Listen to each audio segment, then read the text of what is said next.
Alors, dans mon dernier livre qui s'appelle Notre façon d'être adulte fait-elle sens et envie pour les jeunes, je propose dans le premier chapitre une série de mécanismes que j'observe depuis une quinzaine d'années de façon de plus en plus précise. Et j'ai appelé ces mécanismes des mécanismes autobloquants. Parce que tant que nous ne les voyons pas, tant que nous ne les observons pas fonctionner en nous, nous sommes livrés à leur piège, nous sommes piégés dans ces mécanismes qui compromettent donc notre évolution individuelle, mais également notre évolution collective. Et j'en ai identifié cinq parce qu'ils me paraissent les plus récurrents, mais ce ne sont certainement pas les seuls. Le premier, c'est le fait d'avoir grandi sans nous en rendre compte dans une culture du malheur, dans laquelle nous savons ressasser ce qui ne va pas, ce qui va plus, ce qu'on n'aime pas, ce qu'on n'aime plus, et nous savons beaucoup moins quand nous savons nous réjouir de ce qui va, de ce qu'il y a, de ce qui existe, de ce qui est déjà présent pour nous, pour le monde, pour notre santé, pour notre bien-être. Et cette culture du malheur peut confiner dans un certain goût du drame. Cet attachement à la souffrance est aujourd'hui bien identifié en psychologie, fait que certaines personnes se nouent autour de leurs blessures, de leur passé tragique, de leur traumatisme. Et je ne dis pas que ces choses n'ont pas eu lieu et ne méritent pas notre attention, mais elles s'y attachent comme si c'était leur seule identité. Et donc ont du mal à se dire, mais je pourrais maintenant être joyeux, joyeuse, détendue, confiante et lâcher ce passé traumatique et passer à autre chose. Eh bien, malheureusement, beaucoup de personnes ne font pas ça parce qu'elles n'imaginent même pas qu'on puisse le faire. Et ça, c'est le fruit de la culture du malheur. Il est temps que nous apprenions à co-créer une culture, si pas de la joie, parce qu'on n'est pas toujours en joie, mais une culture qui sait se nourrir profondément des moments de joie quand la joie est là, en sorte de pouvoir maintenir en soi un état de paix intérieure stable, transportable à travers des difficultés, parce que des difficultés, nous allons continuer d'en rencontrer, et un état de paix intérieure qui se révèle contagieux, généreux, rayonnant autour de nous. Ça me paraît être le sens de la vie, cet état de paix intérieure contagieux. Et donc voilà un des premiers mécanismes autobloquants, lâcher l'attachement à la tragédie, au malheur, aux mauvaises nouvelles, à ce qui ne va pas, et apprendre à nous réjouir de ce qu'il y a. Le deuxième, c'est la culture des rapports de force. Nous avons grandi dans une culture qui, depuis des millénaires, règle les différends ou la différence par des rapports de force, domination, soumission, agression, démission, manipulation, séduction, argumentation pour avoir raison. Tout ça, ce sont des rapports de force.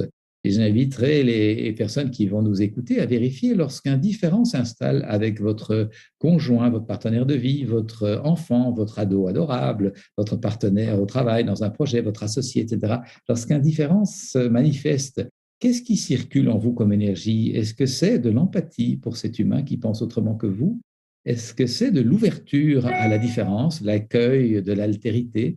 Est-ce une profonde curiosité de ce que l'humain peut être si différent de vous, devant vous? Est-ce que c'est ça qui circule en vous avec beaucoup de bienveillance? Quand je fais cette proposition devant une salle de conférence, j'entends bien sûr des rires, parce que la plupart du temps, ce qui circule en nous quand le différent s'installe avec le conjoint, l'enfant, l'ado, le partenaire dans un projet, l'associé, etc., ce qui circule en nous, c'est un tout autre ordre. C'est plutôt d'une tension, de l'agressivité, une petite accélération cardiaque, une petite montée d'adrénaline et une envie d'avoir raison. Qu'est-ce qui fait ça si ce n'est une habitude et une programmation? Nous avons besoin de quitter la culture des rapports de force et co-créer, ça se co-crée, des rapports de collaboration et partage. Ça s'apprend. Nous avons besoin d'apprendre à co-créer des rapports de collaboration, de partage, de synergie, d'entraide, d'empathie pour l'autre, d'accueil de la différence comme étant une occasion d'enrichir nos rapports humains, pas juste donc de la tolérance. Qui parmi vous a envie d'être toléré? C'est quand même hallucinant comme réflexion. Nous avons envie d'être accueillis, soutenus, encouragés, intégrés et pas juste tolérés. Et dans cette transition entre cette vieille culture des rapports de force et la culture des rapports de synergie-collaboration, nous voyons combien le système scolaire est à revisiter très, très systématiquement, puisqu'il est basé sur des rapports de force, des rapports d'autorité et des rapports de soumission à un cadre, à un programme, sans concertation, sans codécision, sans partage. C'est vraiment un modèle qui fait que lorsqu'on est pétri dans cette attitude, soit on reste un peu soumis aux dictats environnants et on suit les modes, les codes, les habitudes, les injonctions, soit on se rebelle ou même on impose et à son tour on joue tyran, on joue dominant. Il est plus qu'urgent que nous puissions dès l'enfance sentir qu'on se concerte sur les choses, on s'associe, on collabore à créer ce que j'appelle du nous. Il n'y a pas juste du je et du tu, il y a du nous. C'était le deuxième mécanisme autobloquant. Le troisième, un petit mot sur la culture que nous avons créée du fait de ces deux rapports, la culture du malheur et la culture des rapports de force. Nous sommes plutôt dans une culture de la méfiance, avec sur le plan physique souvent une sensation de contraction, retrait, fermeture, plutôt qu'une culture de la confiance, avec sur le plan physique une sensation d'expansion, ouverture, élan. Et donc, je nous invite à travailler, à renouer avec l'élan de vie. Je pense que nous avons besoin de quitter la culture de la méfiance et d'entrer dans la culture de la confiance, confiance dans la résilience, confiance dans ce que la vie est une succession d'étapes, confiance que la mort, par exemple, est une des étapes de la vie et que ce n'est pas effrayant comme cette pandémie l'a fait croire aux gens. Tout d'un coup, c'est comme si on se rappelait qu'on était mortel. Ben oui, nous sommes mortels. Restons conscients des enjeux de la vie et donc de la mort. Et je me doute bien, en évoquant le fait de passer de la culture de la méfiance, contraction, à la culture de la confiance, expansion, qu'il y a un travail à faire sur soi, et pas seulement psychologiquement, personnellement, pour sentir que je quittais une contraction par rapport au temps. J'étais beaucoup dans la course pendant des années de vie.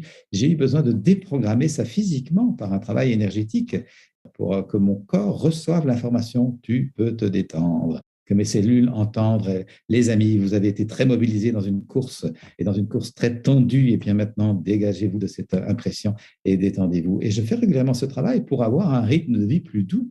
Ne restons pas prostrés en croyant qu'on ne peut pas se changer. Je redis volontiers, nous avons une capacité à nous transformer individuellement et collectivement qui est aussi considérable que négligée ou ignorée la plupart du temps. Alors, j'arrive au quatrième de ces mécanismes autobloquants. C'est l'habitude d'avoir créé une société très axée sur un je, me, moi, assez souvent égoïste, parfois même avide, accapareur des richesses ou de l'attention, face à un tu, te, toi qui est vécu comme égoïste, peut-être même menaçant. Et dans cette division, nous avons oublié le nous tous, le nous tous les passagers du vaisseau terrestre, c'est-à-dire les humains et les autres qu'humains. Et donc, pas juste nous autres, les hommes, face à vous autres, la nature, pas juste nous autres de telle confession religieuse ou de tel parti ou de telle tribu ou de tel quartier ou de tel département dans l'entreprise contre vous autres de telle autre religion, quartier ou autre département, qui redivise. Nous avons besoin de travailler l'intégration. Et ça, c'est vraiment le quatrième point de le quatrième mécanisme autobloquant, c'est la culture de la séparation, division, morcellement, alors que nous sentons profondément, j'en ai l'intime conviction depuis le temps que j'accompagne les humains, un appel à l'unité, à l'union, à la convergence, à l'unité dans la diversité, bien sûr, nous sommes très extrêmement divers, mais à sentir plutôt ce qui nous rapproche, à chérir ce qui nous rapproche, plutôt qu'à pointer ce qui nous divise. Et là, de nouveau, ça demande un travail sur nos vieilles habitudes, nos circuits neuronaux qui s'engouffrent dans la culture du malheur, qui s'engouffrent dans les rapports de force, qui s'engouffrent dans la méfiance. Il y a un travail, une hygiène de conscience à développer pour recréer de la synergie, de la cohésion. Et ça demande une certaine discipline. On sait faire la guerre à travers le monde depuis des millénaires parce qu'on s'y emploie, on s'y discipline, on a décidé de s'y préparer. On a des ministères de la guerre, enfin, ça s'appelle la défense nationale la plupart du temps. Et il y a des budgets pour ça, de la formation, des camps d'entraînement, des méthodes, des pratiques, etc. Et on se forme, et donc forcément, à force de se former, on sait faire la guerre. C'est tragique, mais c'est comme ça. Eh bien, la paix, c'est pareil. La paix, c'est pareil. C'est une discipline, c'est une hygiène, c'est une musculation, c'est une habitude, ce sont des rituels, ce sont des pratiques quotidiennes pour éviter de tomber dans les vieilles mécaniques, les vieux mécanismes de l'ancien paradigme de violence. Cette habitude de penser en termes de séparation, de dualité, de tiroirs qui s'opposent, soit de ceci, soit de cela, alors que nous avons tellement de richesses à accueillir, et ceci et cela. Vous savez, ça m'a frappé. Quand j'étais thérapeute, j'ai eu un cabinet de thérapeute pendant une dizaine d'années, j'ai accompagné beaucoup de couples, notamment en difficulté. Le nombre de couples divisés par cette pensée binaire, et la petite phrase est presque un cliché, mais le nombre de couples qui disaient à l'autre « Je me suis coupé de moi pour être avec toi pendant tant d'années, et bien maintenant je me coupe de toi pour être avec moi. » Mon Dieu, mais quelle pauvreté de pensée et de conscience. Comment est-ce que ce couple n'est pas entré dans sa relation en fêtant la vie, en se disant « Et je prendrai soin de toi parce que je te chéris profondément, et je prendrai soin de moi parce que je me chéris profondément, et je prendrai soin de nous parce qu'entre toi et moi, qui sommes deux êtres vivants, il y a un troisième être vivant que nous avons mis au monde en décidant d'être en couple.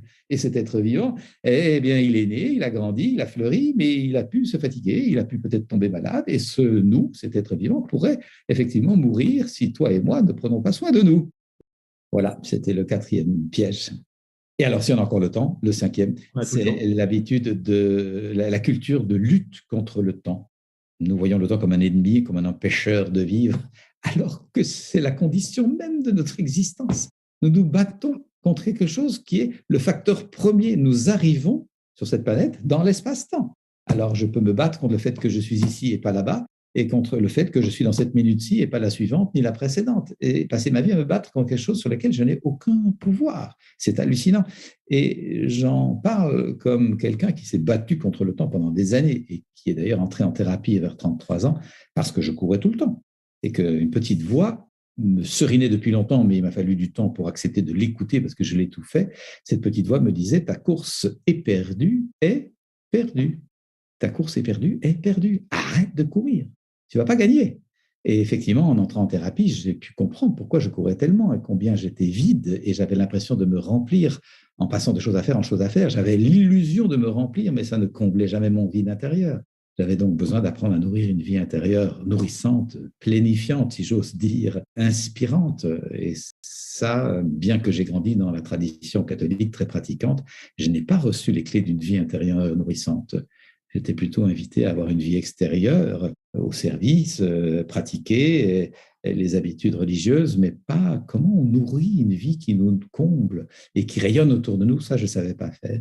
Et voilà, j'ai pu apprendre ça petit à petit, le vivre de mieux en mieux et transmettre aujourd'hui des clés pour apprendre à nourrir une vie intérieure qui nous permet d'intégrer le temps comme un allié et de sentir qu'au lieu de me battre contre le temps, j'apprends à marcher avec lui tranquillement sur mon chemin, comme avec un ami, avec un compagnon de voyage.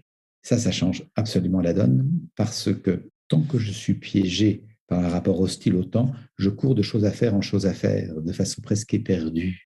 Si j'ajoute, on connaît le risque, je le répète dans presque toutes mes conférences, si j'ajoute de plus en plus de choses à faire dans ma vie, inévitablement, il y a de moins en moins de vie dans les choses à faire parce que tout est compacté. Et comme il n'y a plus beaucoup de vie dans les choses à faire parce que je cours tout le temps, je compense. Je compense en mangeant un peu trop, je compense en picolant un peu trop, je compense en mangeant trop de sucreries ou en étant trop addict à mes écrans ou en étant dans le magasinage, comme on dit au Québec, les achats compulsifs et toutes sortes de mécanismes compensatoires qui sont sous la main dans notre société. Et le risque, voyez-vous, c'est que si nous ne sommes pas vigilants, nous pouvons constater que nous avons créé une société dans laquelle nous avons plus appris à compenser notre mal-être, ça nous savons très bien faire, qu'à nourrir notre bien-être profond, stable, transportable à travers les difficultés et contagieux.